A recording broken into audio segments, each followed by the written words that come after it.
Chapter 8. On that day did the king Ahasuerus give the house of Haman the Jews' enemy unto Esther the queen.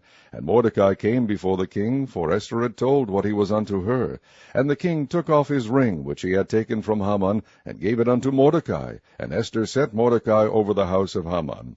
And Esther spake yet again before the king, and fell down at his feet, and besought him with tears to put away the mischief of Haman the Agagite, and his device that he had devised against the Jews. Then the king held out the golden sceptre toward Esther. So Esther arose and stood before the king, and said, If it please the king, and if I have found favor in his sight, and the thing seem right before the king, and I be pleasing in his eyes, let it be written to reverse the letters devised by Haman the son of Hammedatha the Agagite, which he wrote to destroy the Jews which are in all the king's provinces. For how can I endure to see the evil that shall come unto my people, or how can I endure to see the destruction of my kindred?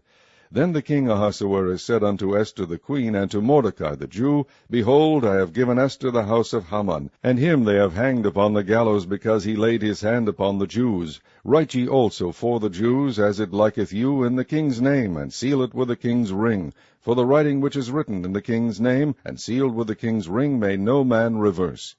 Then were the king's scribes called at that time in the 3rd month, that is, the month Sivan, on the 23 day thereof, and it was written according to all that Mordecai commanded unto the Jews, and to the lieutenants, and the deputies and rulers of the provinces which are from India unto Ethiopia, 127 provinces, unto every province according to the writing thereof, and unto every people after their language, and to the Jews according to their writing, and according to their language.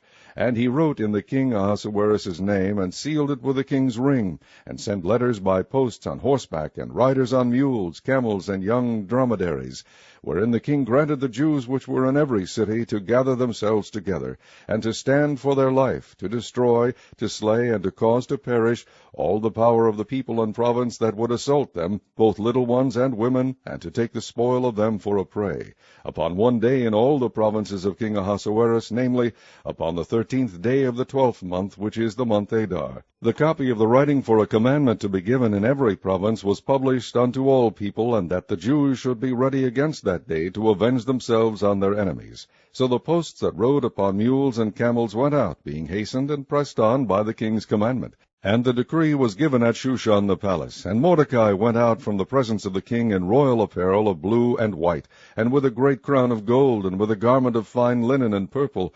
And the city of Shushan rejoiced and was glad. The Jews had light and gladness and joy and honor. And in every province and in every city, whithersoever the king's commandment and his decree came, the Jews had joy and gladness, a feast and a good day. And many of the people of the land became Jews, for the fear of the Jews fell upon them.